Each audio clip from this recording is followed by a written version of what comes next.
that number. The bigger problem that you have, private health care, that they're very That's happy simply with. not true. Well, you said we're going to socialists. We're going to socialists. We're now into, gentlemen, under my proposal. Not what you said, and it's not what your party is saying. That is simply Your party wrong. doesn't say it. Your party That is wants to simple. go socialist My medicine party is and me. socialist Right healthcare. now, I am. And they're going to dominate you, Joe. You know that. Here, it wouldn't be Yes, 200. It would be 2 million people because you were very late on the draw, Wait, which no, was Mr. heavily. President, You would have Mr. been much President, later, Joe. Mr. President.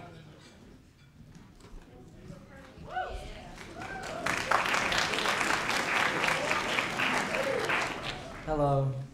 I think we can all agree that was not a debate. That was two old white guys bickering over politics, not a formal and intellectual discussion between our country's leaders. Yet, despite this, according to Democrats, it was obvious that Biden won, and for Republicans, it was obvious that Trump won. Funny, isn't it? Nearly 7 billion, the number of people who now own smartphones globally. Every aspect of our lives now revolve around a little rectangular screen from sunrise to sunset. As Deadpool famously coined, with great power comes great irresponsibility. And like many of you sitting here today, I have succumbed to mindlessly scrolling through the endless abyss that is social media. The economy, Black Lives Matter, Biden versus Trump. Just a few examples from an endless list of controversial topics in our society. Many of you are familiar with these terms, having heard about them from school, dinner conversations, or maybe national news. I'm also certain that if I asked, you'd have an opinion on the matter, a predetermined conclusion formed by personal perspective, beliefs, and experiences. And although you might strongly feel morally or objectively right, there is and will always be someone in the room with an opposing view.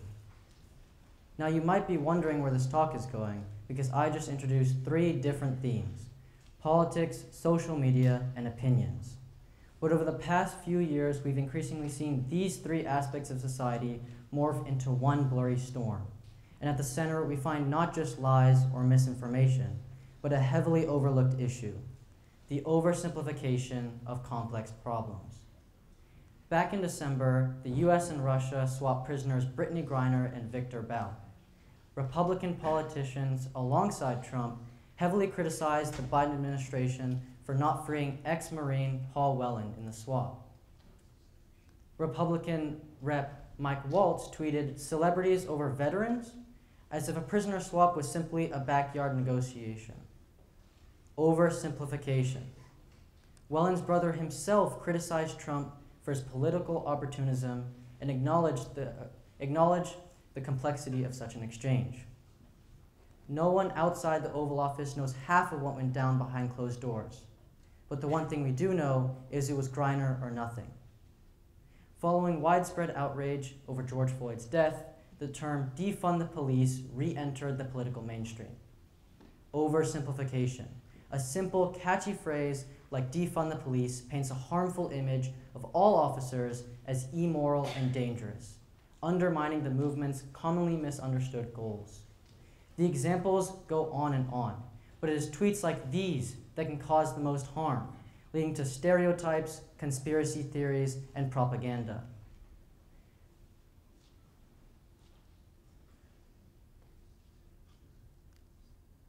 For every tweet, there's a million likes, retweets, and comments, all fueling biased viewers who simply read what they want to read. Social media has enabled us to spit out oversimplified opinions without consequence. And the more controversial the topic, the less factual these opinions become. Was the 2020 presidential debate really that surprising? Both the failed discussion and extremely biased results. Because isn't that just Twitter in real life? And is it really surprising that misinformation spreads 6 times faster than truthful news on Twitter? Because Twitter is a breeding ground for biased sound bites, not credible journalism. Unfortunately, this has become the norm. Our generation has never truly experienced politics without the influence of the internet in the background.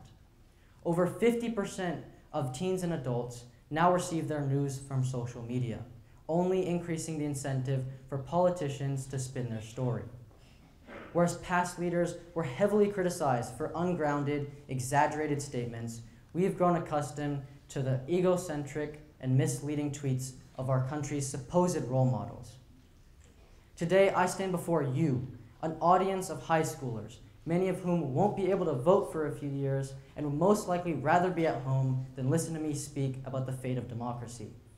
I also stand before you not knowing the answer to many of our country's problems, but the one thing I do know is that it is our generation's responsibility to address these issues.